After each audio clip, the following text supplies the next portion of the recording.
नाशिक महामार्गावरती दुचाकी आणि कारचा अपघात झालेला आहे। कारने 2 जणांना चिरडले आणि एका चायात जागीच मृत्यू झालेला आहे।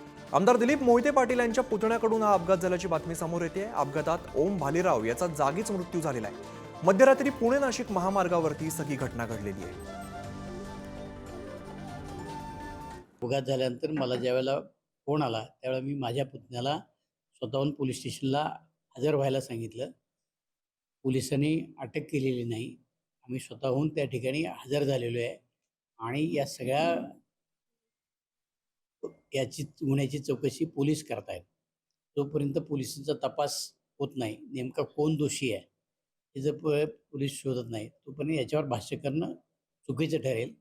माझा सख्खा पुतण्या जर असेल आणि त्यांनी चूक केली असेल तर जे काही कायद्याच्या भाषेमध्ये जे कायद्याच्या परिभाषेत जे होईल शासन ते झालं तरी मी त्याच्यामध्ये कुठल्या प्रकारचा हस्तक्षेप करणार नाही। मला असं वाटतं की कोणीही रॅश म्हणजे ड्रिंक अँड ड्राईव्ह किंवा कुठल्याही ॲक्सिडेंट्समध्ये पारदर्शकपणे त्या व्यक्तीला न्याय मिळाला पाहिजे। रॅश ड्रायव्हिंग आत्ता पोर्शची जी केस आहे ती पण पूर्णपणे आपल्याला अजून त्याच्यात क्लॅरिटी आलेली नाही आहे। ब्लड सॅम्पल ज्या पद्धतीने मिक्सिंग झाले, अनेक गोष्टी त्या पोर्शच्या केसमध्ये, आणि आज ही कालची घटना तुमच्याच चॅनल्सवर मला सकाळी बघायला मिळाली।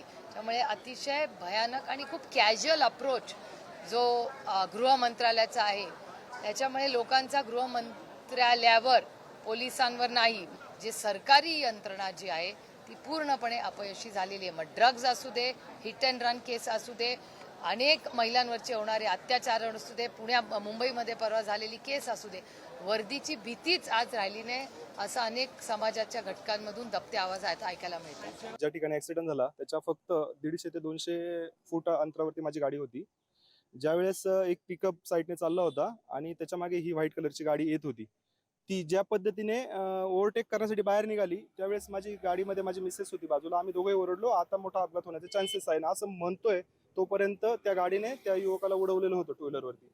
ते त्या कडेला उभं होते, आम्ही त्यांना उचललं ॲम्ब्युलन्स येतपर्यंत आम्ही त्यांना ॲम्ब्युलन्समध्ये टाकलं आणि ते मनसरला नेलं। ते जर थोडं लवकर गेले असते तर त्याचा प्राण वाचला असता। एक मोटरसायकल आणि फॉर्च्युनरचा अपघात झाला, त्याच्यामध्ये मोटरसायकल स्वार जो आहे ओम भालेराव हा 19 वर्षाचा मुलगा मयत झालेला आहे आणि ज्या फॉर्च्युनरने धडक दिलेली आहे त्याचे चालक मयूर साहेबराव मोहिते म्हणून आहेत। मनसर पोलीस स्टेशनला 304(2) प्रमाणे गुन्हा दाखल करण्यात आलेला आहे। IPC सेक्शन खाली आरोपीला ताब्यात घेतलेला आहे।